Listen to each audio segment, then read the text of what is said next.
So today I will be teaching more about IGBO and their brothers. They call it South East and later call it Old East. But today they call it South South and the Southeast in one map. So without wasting time, we will be showing you very quickly because we don't want to stay too long. I have been explaining this map on each program I do here. This is it here now. You see that up, that is the yellow part of the map. Is called northern Nigeria. But in this north, they call it northeast, north west, anything.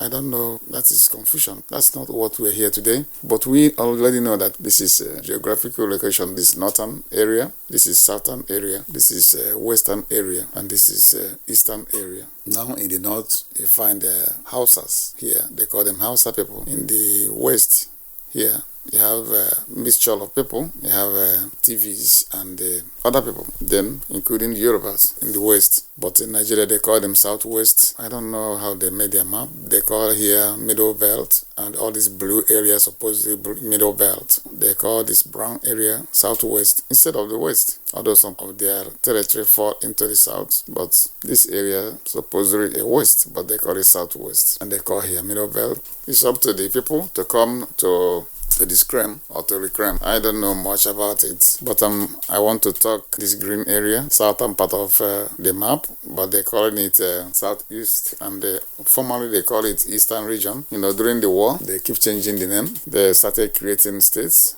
that culminated into all these mushroom boundaries. And remember that all these boundaries were not original. These are man-made boundary. It's not organic. All of these brothers and sisters used to live between each other. They never separated themselves until the coming of Britain. And when they saw, maybe they saw something beneficial in that territory, and they started creating boundaries, and the people were so naive. They were not much educated in that line that time. They were God-minded people.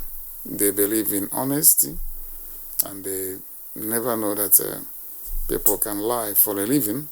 So whatever the other people talk, they thought that they have come to, to inform them of the latest, and they believe them. But today, you can see where and how we are being categorized. You see somebody and the person, you thought he mean well to you, and you trusted the person and you followed them all the way. All of a sudden, what you are hearing is that, oh, these people are this, these people are that. So they created this map, but that's not the issue, because I have thought much about this area before.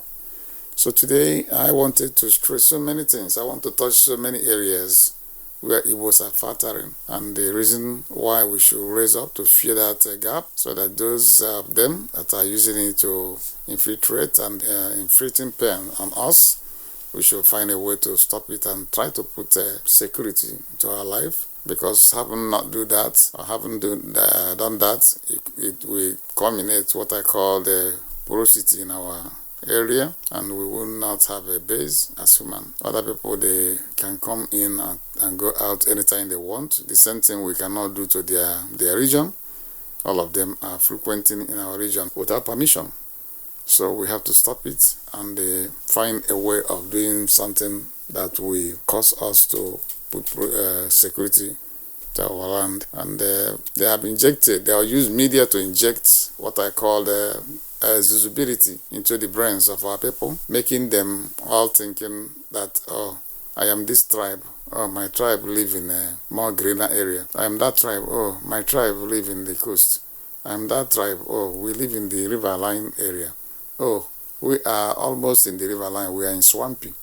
Oh, you are in upland. You don't have water. The water you have there is a stream. Sheep cannot land in stream. You don't have access to the sea. That's what we have been battering since they came to us. You can see a brother. I wanted to warn them, if you are living in the coast and you block your water, your brother next to you will not have access to the water. Are you people foolish? Don't you know that you are brothers? It doesn't mean once you live in the water, you became self-contained. This is not flat. This is not whatever you call it. It's not building. It's not house. You have to do with the open space. If you don't know how to do it, you are putting your life in danger. That's an open space, it's not in the dark. So water you have there is for all of us living in that region. Those who have farm area, is for all of us to farm and feed our region. Everything is for those people, because before God created everybody where they are, he already know their makeup.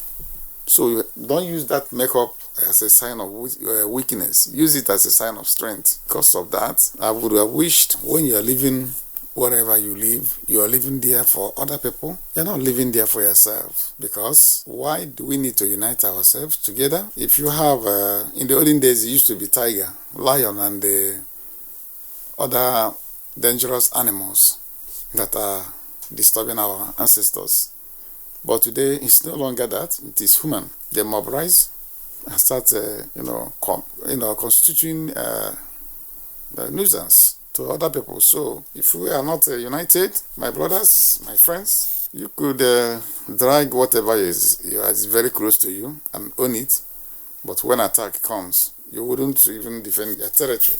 That's why it's very important that we have to know our neighbors, we have to know our brothers, we have to be in good terms with each other. Not always claiming what you are not. You can see those of them that claims most of the things in the past. Some of them are dropping. What award did you think they gain? Life is not all about making trouble to the innocent people who didn't do you anything. Life is all about knowing what is good and pursuing it all days of your life. You can see Edwin Clark, who has been making sure that Igbo people suffer in their life today. What did he benefit? He benefited nothing. He enjoyed with the pool of blood of Igbo race. But today, it's nowhere to be found. He has dropped and he has gone. And he will never speak those of conspiracies that kill Igbo people. Igbo will remember him as the one of the most wicked human beings in their life, ever, without a cause. Anyway, we are not talking about him. We are using this opportunity to let our people know that they can see where they led us to. They lead us since the Civil War, and some people followed them. Many of you followed him. Look at where he dropped us. Today, Lagos is developing. It's even recognized as a standard city. It's no longer what you used to think. Where did they get the money? Is it not from our land? They come here, they tell you, yeah, join Niger Delta, this and that. You keep calling yourself a join Niger Delta. I'm not Igbo. Igbo is not in this area. The man who has been working, there's no Igbo in Niger Delta. Is it not Edwin Clark? Where did he live? He lived in Abuja. Is Abuja Niger Delta? Did Abuja have coastal area? But he lived there comfortably because they built it very well. And everything he needed when he was there were around. But he keep on deceiving the children. Innocent. You have failed to help anyone. You have failed to help them. For those of you who might still be falling into the misery of the people they have trained because they are not going, that they don't have their traces. I hope as many of you have seen what the footstep of the man, that he didn't lead anybody to anywhere. If there is anything he does, he just left you in the middle of desert and left you there. So the only thing we can do now is trace our region back and go to our region and stay and protect our region. Each time he lead you, he always lead you in the side of danger, making you some minority, even when you are not. You are an Ikwere man, you see your brothers speaking the same language with you, you say, no, you are not. What do you want? The patrimony you see there were the patrimony of our forefathers.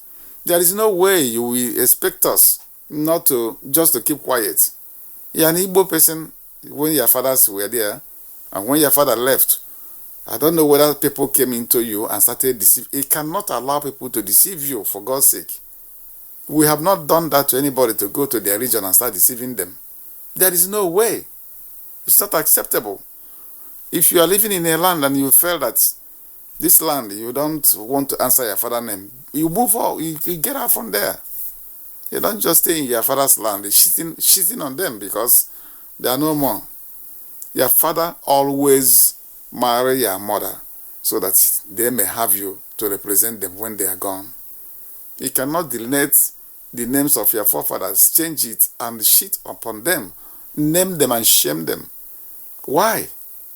Your father was a happy Igbo person, answer the Igbo name, does every Igbo culture, and go when their time came. Now, you clean off their names, write new history and record, change their names. In some cases, the poorest, or they are still in their senses, they still retain their father's name, knowing the danger of changing their father's name. But instead, they are changing the tribe of their father. That is a very, very disturbing. And other people, they in the north, in the northern Igbo, they used to deny, oh, I will not be Igbo, we are Benue people. We are not Igbo, we are Benue. Imagine that time, the Fulanis and the Yorubas pushing them. While they are pushing our people, they are oppressing them. And also building their own area. I mean, the Yorubas and the Fulani. The job of the Fulani is to cut away money. I don't know where they are using the money to develop. The Yoruba is to cut away money as much as you can grab. Build Lagos, build Cotonou, and build the other places in Dahomey. They cannot utilize the money in Nigeria because they know that Nigeria doesn't belong to them. And they know that one day the history will come out, and the people will know that they are not actually from that region called Nigeria. That's why they say no history in school. They abolish it. Which country on this planet will abolish their history? I'm not talking about, say, speak history. I'm talking about the history in general. So anybody can come and do whatever he does.